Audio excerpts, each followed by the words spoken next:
Olá, senhores, estamos começando o programa Resenha de Mercado na nossa Estúdio 92.3 FM de Cascavel. Eu me chamo João Fernando, sou gestor de negócios e a partir deste momento eu vou passar para vocês aí tudo aquilo que fez preço no nosso mercado financeiro, no mercado corporativo aí na nossa última semana, né, pessoal? Muito boa segunda-feira para todos vocês. Nosso programa está indo ao ar aí todas as segundas-feiras às 13 horas, né, das 13 às 13h30. E depois, né, ele sai lá no YouTube às 19 horas no YouTube do Resenha de Mercado, tá? Resenha de Mercado JF. Aproveita, escreve aí e já segue todas as redes sociais nossas. Resenha de Mercado JF, estamos em todas as redes sociais. E também as redes sociais da Estúdio 92, né? Rádio Estúdio 92, em todas as redes sociais também, tá? Principalmente, né, no canal lá do Facebook. Entra em contato se você quer ser um patrocinador do nosso programa, tá? É só entrar em contato com o comercial da rádio ou entrar em contato aí com o nosso Resenha de Mercado, o nosso comercial, a WhatsApp 45 30 37 24 33. E daí, muito boa semana para todos vocês que estão nos acompanhando aí, né, ou nas redes sociais, ou através da Estúdio 92, né, através da rádio. Quero desejar aí uma segunda-feira abençoada, uma semana abençoada para todos vocês. E nada melhor do que começar a semana, né, pessoal, com ótimas informações aí e vendo sobre o mercado.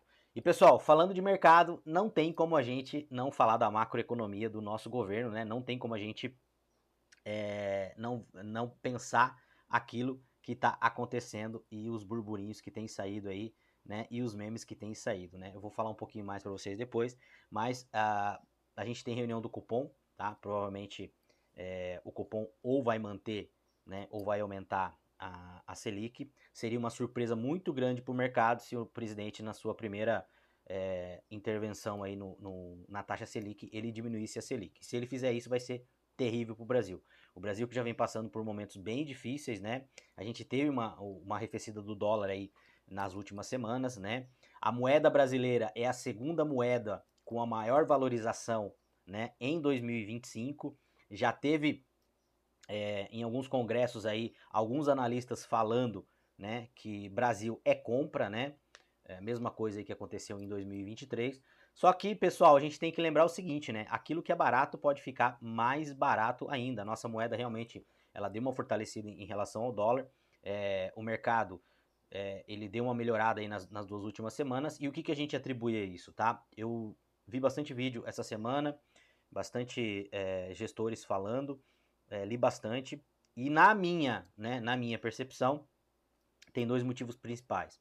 Primeiro, né, é o governo não fazendo tanta besteira, né, não falando tanta besteira, continua falando, mas não falando tanta besteira, né? E segundo, para mim, é o efeito Trump, né? A gente já sabia, já imaginava, né? A gente não sabia, certeza a gente não tem, mas a gente já imaginava que o Trump não iria fazer tudo aquilo que ele falou que ele ia fazer, ou de repente, na intensidade que ele falou que ia fazer, né? Ele assinou vários decretos aí, parece que ele passou 2 dias assinando decreto, vários decretos, e parece que os decretos não foram tão. O arroxo não foi tão grande como todo mundo imaginava, como todo mundo pensava. Apesar que a gente já viu, né, que já estão começando a deportar imigrante aí dos Estados Unidos, já estão começando a levar de volta para os seus países de origem, e a gente tem que ver como é que vai ficar essa situação, né?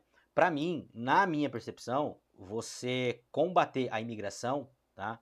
Ela pode ser um fator de elevação de, de inflação nos Estados Unidos pior do que você taxar, né? Do que você sobretaxar os produtos que vêm da China, ou que vêm do Canadá, ou que vêm, né, do próprio México, ou que vêm de qualquer outro país. Eu estava vendo um analista essa semana, ele é brasileiro, mora nos Estados Unidos. Não vou lembrar o nome dele aqui para dar os créditos, tá? Mas muito interessante a análise dele. E ele estava falando o seguinte, que não necessariamente, que isso aconteceu em 2018, não necessariamente você aumentar a tarifa, você aumenta a inflação no país. Aí você para e pensa, tá, mas se os Estados Unidos compram muita coisa da China, né? Compra a manufatura da China, né? E ele sobretaxar em 10, 20, 30%, isso em tese vai gerar juro lá na ponta. Não necessariamente. Ele mostrou no estudo, achei muito interessante o estudo, porque é o seguinte, quando os Estados Unidos sobretaxam alguma coisa, se as pessoas que consomem aquele tipo de produto quiserem, elas têm algumas opções. Por exemplo, uma delas é parar de consumir o produto que está sobretaxado. Segundo, substituir por um produto mais barato. Então, existem vários comportamentos que as pessoas podem ter, que os consumidores podem ter, que vai fazer, consequentemente, que o consumo desses produtos abaixe, diminua, que eles migrem para outros produtos, e não necessariamente isso pode causar uma inflação.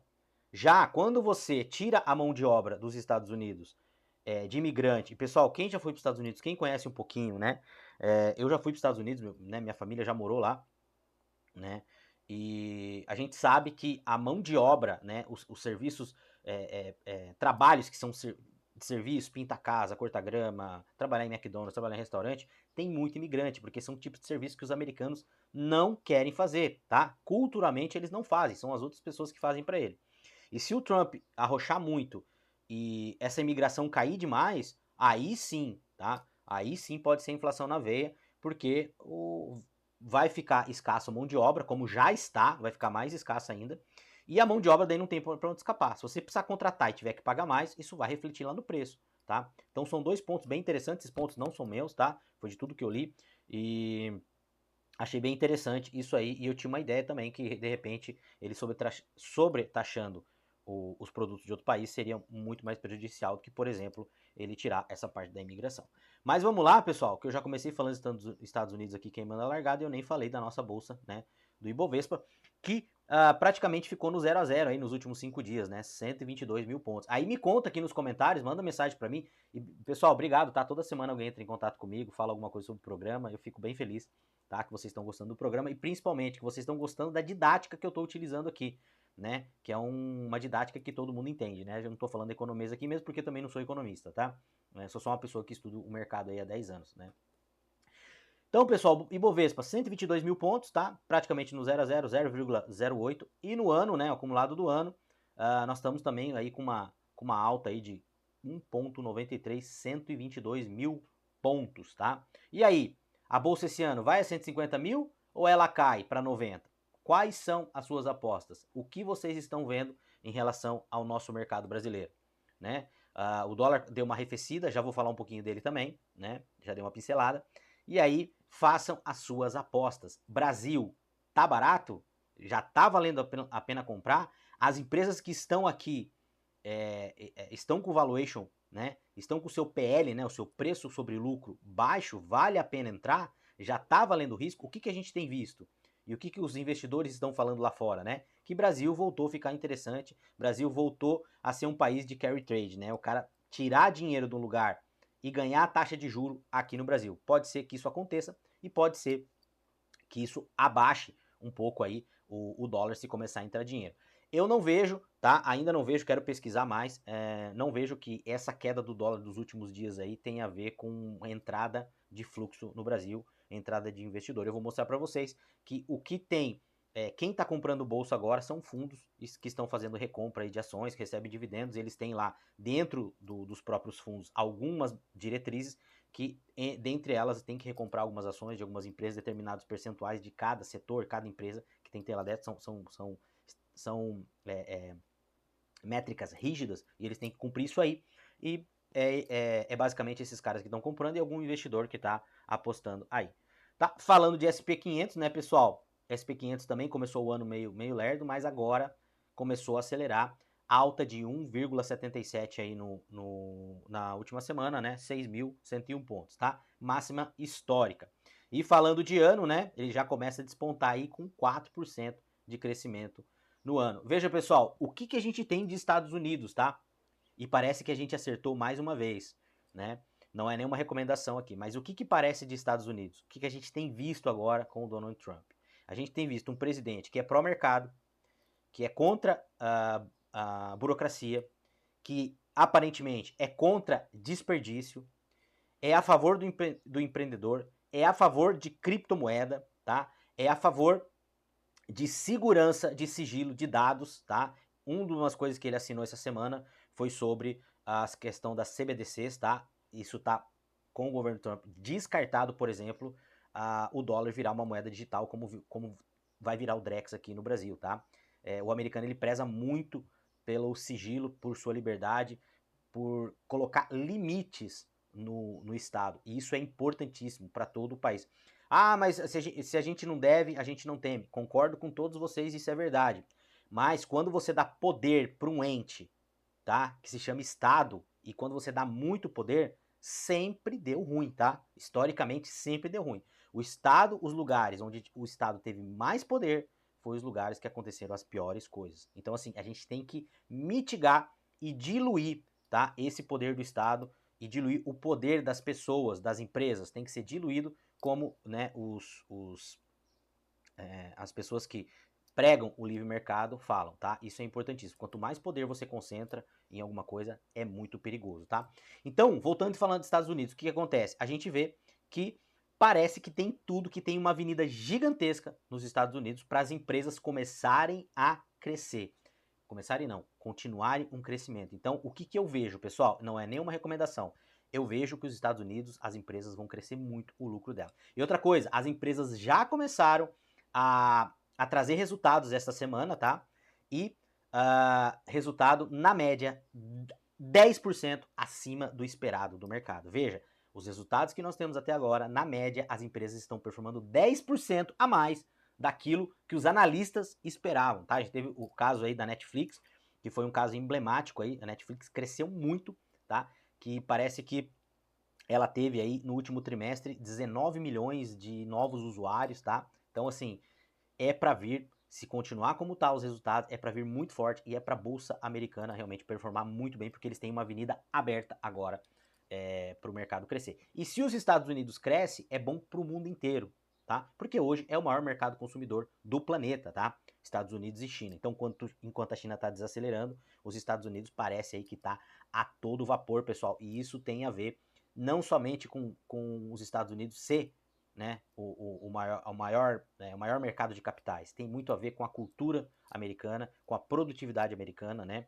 Como que as coisas funcionam lá, como que o americano pensa negócio, tá? Isso é muito legal. Falando de dólar, né? Então o dólar ele deu uma arrefecida aqui no Brasil, fechou a semana em 5,91, né, pessoal? 5,91, né? No acumulado do ano, dos 5 dias, tá? Queda de 2,63, tá? E no acumulado do ano aí já uma queda de quase 5%, tá? 4,43. E aí o pessoal começa a perguntar: dólar começou a cair, o que eu faço? Espero ele cair a 4,80 para voltar a comprar? Continuo comprando assim? Vendo o que eu tenho de Estados Unidos, o que eu tenho dolarizado e converto para real, né? Recebi algumas perguntas essa semana em relação a isso aí. Na minha concepção, segue o jogo, segue o plano, segue o processo. Não é nenhuma recomendação, tá? Nem de compra, nem de venda, nem de manutenção de ativo. Para mim, dólar caindo é oportunidade, ou dólar subindo também é oportunidade de continuar comprando dólar, tá? Se ele cair, legal, a gente vai comprar um pouquinho mais barato e vai mandar para fora. Se ele subir, a gente continua comprando também, porque a diferença entre real e dólar, tá? Ela é muito grande e o real sempre vai desvalorizar no mínimo, o dobro em relação ao dólar, tá? E eu tava conversando com a pessoa essa semana, ela falou assim, mas o dólar também vai desvalorizar, a dívida americana ela é impagável, né? O sistema Fiat, que é o sistema da moeda fiduciária, ele é insustentável a longo prazo, concordo, mas comprar tudo em Bitcoin, tá? Não é do meu perfil. Não é do meu perfil. Pode ser que lá na frente o Bitcoin seja realmente a principal moeda do planeta, né? De repente não sei o que vai acontecer com o dólar. Só que não adianta nada eu pensar daqui 10, 20 anos, 30 anos e não viver bem hoje. Porque o dinheiro serve para isso também, o investimento serve para isso também. Para você ter uma cabeça boa, né? Tanto é que a reserva internacional nossa do Brasil, ela não é simplesmente porque a gente tem dólar. Ela também, ela dá uma segurança para o país, tanto para quem está aqui dentro, quanto para quem olha de fora, tá? Então, de repente, essa é a minha opinião, tá? Vamos lá, vamos falar um pouquinho de Bitcoin agora. Bitcoin, na semana, Bitcoin voltou a tracionar depois do Trump. E, pessoal, teve uma coisa muito interessante que aconteceu. Não dava para colocar todas as notícias na semana, mas a gente teve uma meme coin, né, que foi lançada na véspera aí do Trump, né, da eleição da posse do Trump, que é a criptomoeda dele. E parece que em uma semana, menos de uma semana aí, ela estava valendo mais de 8 bilhões, né, o market cap dela, mais de 8 bilhões de dólares. Pessoal, isso é insano. Muita gente que eu escutei, que eu vi, Falou que a atitude não foi legal, né? Um presidente, parece que é oportunismo, lançar uma meme coin aí um pouquinho antes da sua posse. E várias pessoas compraram, muita gente estava especulando, né? Algumas pessoas também perguntaram para minha semana. Pessoal, eu li a matéria, eu vi, só que como eu falei para vocês, tá? Eu não me interesso por meme coin, eu não estudo meme coin, eu não invisto em meme coin, tá? Tem muita gente boa aí no mercado que investe, que ganha dinheiro, que sabe tradar, né? Não tô falando que aqui é uma coisa ruim, não existe bom ou ruim, tá? Aquilo que eu sempre falo para vocês, existe apenas informação. Vai ser bom ou vai ser ruim dependendo do conhecimento que você tem. Eu prefiro não investir, eu prefiro gastar meu tempo, né? A gente tem lá o trade-off, né? O custo de oportunidade. Então eu prefiro gastar meu tempo estudando e me dedicando a outras coisas. Mas foi muito interessante isso que aconteceu aí. E parece que ela estava com market cap de mais de 8 bilhões, né? Então, muito interessante isso. Bitcoin, no acumulado do ano, né? Já está com quase 13% de rentabilidade. Me conta aí, quando o Bitcoin caiu abaixo de 100 mil dólares, o que você fez? Você achou que o Bitcoin tinha morrido? Vendeu tudo e encarteirou, comprou outras coisas? Ou você aproveitou para comprar mais Bitcoin? Né? Como eu falo para vocês, Bitcoin é compra todos os meses. Todos os meses continuo comprando um pouquinho, eu não olho o preço, eu penso lá na frente, tá? Então o Bitcoin aí 105 mil pontos, fechando, né, a semana passada com uma alta aí de quase 13%. E pessoal, falando um pouquinho aqui do mercado de fundo imobiliário, nada muito novo, né? Fundo imobiliário aí 3 mil pontos, caindo 1,34 na semana.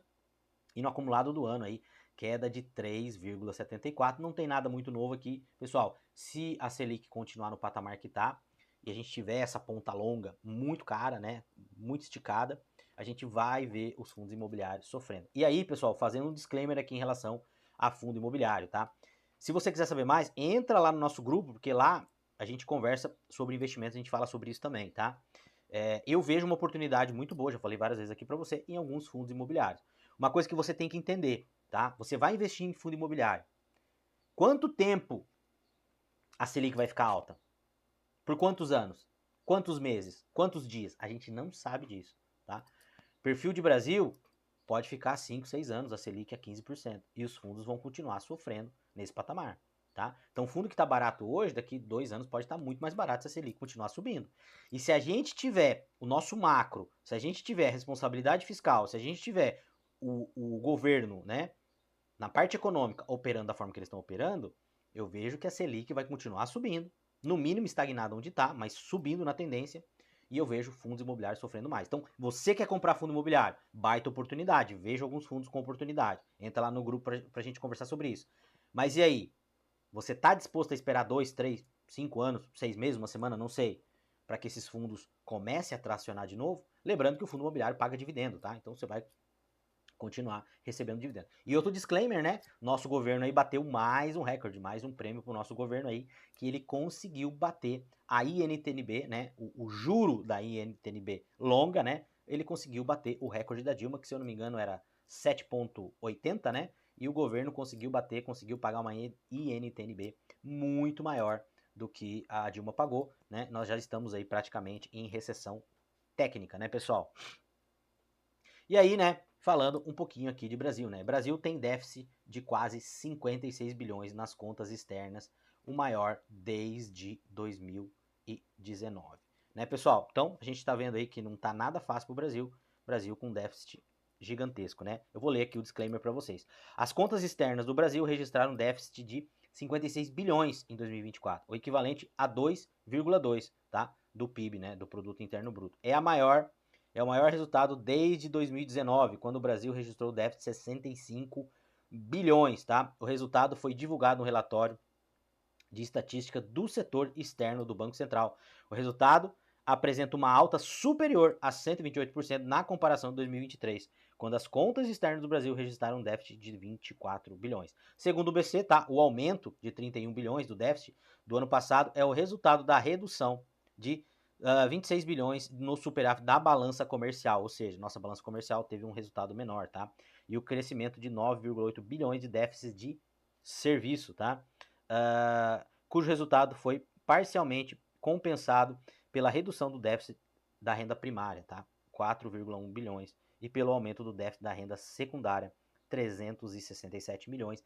Todas essas cifras que eu falei aqui, pessoal, é em dólar, tá? Então, a gente tá vendo aí que a gente teve um déficit de 56 bilhões. E a indústria, né, acende o alerta para o câmbio e aponta CNI, tá? A preocupação da indústria com o câmbio saltou entre o terceiro trimestre do terceiro trimestre ao quarto trimestre de 2024, segundo sondagem industrial da Confederação Nacional da Indústria, tá, pessoal? Aqui uma outra matéria, tá? De acordo com o levantamento, nos últimos 3 meses do ano, 29%, tá? Foi o final do ano passado, dos empresários do setor apontavam uma deterioração no valor real como ponto de atenção, ante 14% no anterior, tá? Como boa parte dos insumos usados pela indústria brasileira é importada, a desvalorização do real afeta diretamente os custos da empresa. Não à toa, isso fez a preocupação com o câmbio subir de oitavo para segundo lugar na lista dos principais problemas, diz Azevedo, gerente de análise de economia da CNI. Então, pessoal, o que acontece? Dólar mais alto, né? Como algumas pessoas falaram aí, né? A gente não come dólar, né? Você tá comendo dólar sim, tá? Se o dólar fica mais alto, a indústria tem que segurar um pouco, ela tem que reduzir o lucro dela, ela tem que passar o mínimo possível para frente, rentabilizar o que ela pode, e daí não faz milagre, né? E qual que tá acontecendo no varejo agora? A gente viu, eu vou falar a matéria para vocês daqui a pouquinho, né? Enfim, do que o governo falou aí dos alimentos. Então, uma triste, né? E economia indica desaceleração, o mercado vê risco de recessão técnica, tá? Aquilo que eu falei para vocês, tá? Série de indicadores fracos pode sinalizar que o ritmo de crescimento do país talvez tenha chegado no limite. E aí, qual que é o problema, pessoal? Qual que é o problema? A gente cresceu, só que gastou muito para crescer, a gente tem essa dívida e a gente não vai continuar crescendo. É o pior dos mundos, tá? A série de indicadores fracos da economia divulgado recentemente, alguns abaixo da expectativa, revela sinais de desaceleração na atividade econômica, apontando uma possível inflexão do ciclo de surpresas no crescimento do Brasil, tá? Isso aqui é uma matéria do jornal O Estado de São Paulo. Essa matéria que eu tô lendo aqui, tá? É da revista Oeste. Embora a perspectiva de uma recessão técnica em 2 trimestres consecutivos de contração do PIB ainda não seja consenso, ela já aparece como cenário, aquilo que eu falei para vocês no começo, mais provável para economistas de pelo menos 6 institutos: Bradesco, Ativa, Monte Bravo, Nova Futura e Tendência IBV, tá? Além disso, o Brasil gerou menos empregos formais em novembro do que o previsto. Foram registrados 106 mil novos postos com carteira assinada, o menor saldo para o mês na série histórica iniciada em 2020, tá? Diante de uma expectativa de 125 mil, então ficou bem abaixo, tá? Na indústria, a produção apresentou retração acumulada de 0,8 nas últimas medições do IBGE. Então, pessoal, é bem preocupante, tá? Porque assim, o que aconteceu? A gente gastou muito para gerar esse crescimento ano passado de 3,3%, e o crescimento não vai se manter. É como se você, na tua casa, final do ano aí, trocasse teu carro, reformasse tua casa, tal, contando com o salário que você tem, com uma comissão que você receberia, uma variável, e aí no começo do ano você vê que você tem toda essa dívida para pagar que você fez no ano passado, mas você vê aí que a tua renda vai cair bastante. É isso que deve acontecer com o Brasil, e a gente já vinha sinalizando já há bastante tempo, tá? Quais são as melhores economias em 2030, tá? Explorando a complexidade da economia global na era do pós-pandemia, tá? Com foco nos desafios e perspectivas no painel dos mercados emergentes. E aqui, pessoal, olha que interessante. Essa matéria fala, deixa eu mostrar o slide aqui para você. Essa matéria fala aqui das principais economias, tá? No período após pandemia, trouxe uma série de desafios para a economia global, tá? Resultando em uma desaceleração quase universal entre as diversas nações. Apesar da perspectiva de crescimento econômico parecerem positivas, elas são agora mais contidas, tá? E aqui a matéria fala, eu achei bem interessante, e a matéria falou alguma coisa sobre os principais crescimentos, as principais apostas para 2030 aí, né, do mercado. Então, sobre as projeções aqui, ó, projeções de várias instituições financeiras destacam um grupo, tá, de novas lideranças econômicas. Países como Brasil, Indonésia, Turquia e Egito. Show de bola. Indonésia, né, país que está crescendo. Brasil, eterno voo de galinha. Turquia e Egito, Pessoal, não vejo muita perspectiva aqui. Às vezes os caras falam umas groselhas aqui, toma cuidado com aquilo que você lê e vai pesquisar, tá? Vamos lá. E aqui outra coisa, tá? Ai, ai. Vamos lá, matéria da Money Times, tá? A gente tem um complexo de inferioridade, mas o Brasil cresceu nos últimos anos, diz economista-chefe do Itaú, tá? O Itaú Unibanco projeta que o Brasil terá um crescimento econômico de 2,2 em 2025. Ano que vem nós vamos ver esse programa aqui, ver se concretizou, tá? Abaixo das projeções do Produto Interno Bruto 2024, tá? Tenha fechado com um avanço de 3,4. E aí, pessoal, o que ele fala? Embora as expectativas para este ano seja de um crescimento mais lento, Mário Mesquita, tá, o economista-chefe do Unibanco, afirma que o país tem bons números econômicos. O Brasil tem bons números econômicos? Vamos lá. Na verdade, a gente tem um certo complexo de inferioridade, mas o Brasil cresceu muito nos últimos 3 anos, tá? O PIB brasileiro cresceu 10%, disse durante o Brasil Economic Forum. Show de bola. Cresceu muito em comparação a quem? A Europa? Aos Estados Unidos, que já são países ricos, ou cresceu muito em relação aos países emergentes, com quem a gente deveria se comparar? Cara, realmente, o Brasil não tem complexo de inferioridade. Porque quando você vai conversar com a pessoa não quer comparar o Brasil com um país emergente, como com Índia, né, com Turquia. O cara quer comparar o Brasil com a Alemanha, com o Japão, né? Quando vai falar, não, mas olha a dívida da Alemanha, olha a dívida da França, olha a dívida da Alemanha, olha a dívida dos Estados Unidos. Nós não temos esse complexo. Quem falou que a gente tem esse complexo? Quando você vai conversar com as pessoas só falam isso. Não, o Brasil não pode ter 100% da dívida de PIB, dívida PIB. Os Estados Unidos têm 200%, o Japão tem 200%, né? A gente não tem que se comparar. A gente acha que a gente é muito grande. E comparando 10% com o quê? A Índia cresce 7 todo ano. A China crescia 7, 8 todo ano. A gente tem que se comparar com esses países, sabe? E veja, pessoal, uma coisa que eu vou falar pra vocês aqui, tá? Não é nenhuma recomendação, mas eu vou falar uma coisinha pra vocês aqui. Todo cara que fala esse tipo de coisa do Brasil, tá? Pode ter certeza que o patrimônio dele, que a renda dele não depende do Brasil, tá? Esses caras que ficam falando, esses economistas aí, esses economistas-chefe, não são todos, tá? Que ficam falando, Brasil é bom, investe no Brasil, Brasil é... Eu não tô falando que o Brasil é ruim, o Brasil é maravilhoso, eu amo meu país, o Brasil é cheio de oportunidade, mas eu tô falando aqui como gestor, como investidor, tá? Como tem algumas casas aí que falam para você deixar tudo aqui no Brasil, não investir nada fora, porque eles ganham muito mais aqui, tá? Então esses caras, eles não dependem de Brasil. Se acontecer qualquer bomba aqui no Brasil, ele pega o aviãozinho dele e vai lá para casa dele em Miami. Ele vai lá para casa dele lá em Portugal. Ele vai lá para casa dele na Europa. Aí ele fica falando para você só investir no Brasil. Não, que o Brasil tá bom, que o Brasil é isso, que você tem que pensar como Estados Unidos, como... Gente, não é assim. Não é assim, tá? Uma coisa é uma coisa. O Brasil é fantástico em várias coisas. Só que assim, o problema do Brasil, tá? Que a gente tá na mão de político.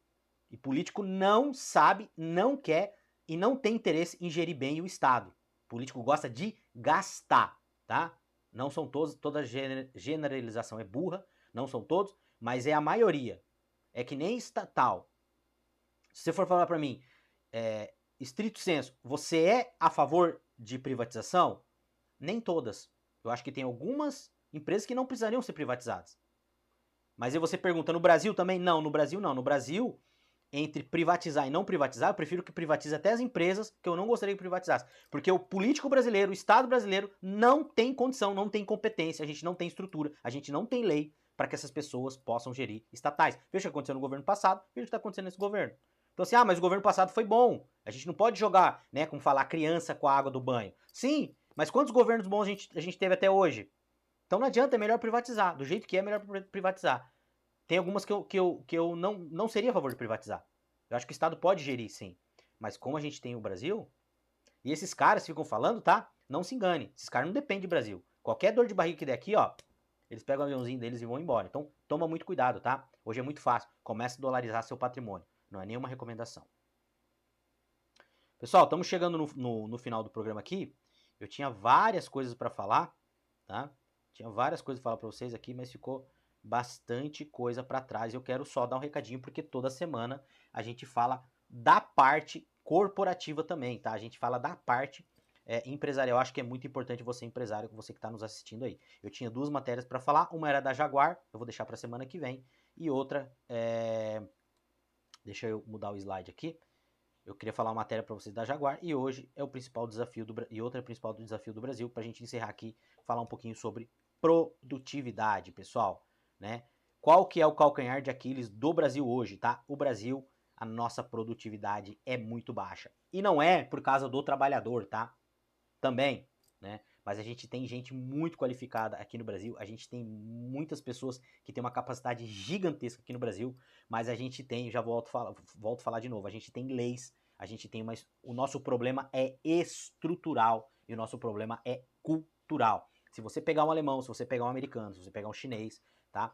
A produtividade deles é gigantesca em relação a nós. Aí você fala assim, não, mas não é por causa das leis trabalhistas, é porque lá eles têm estrutura, é porque lá eles têm tecnologia, é porque lá eles têm produção de bens de consumo de alta tecnologia,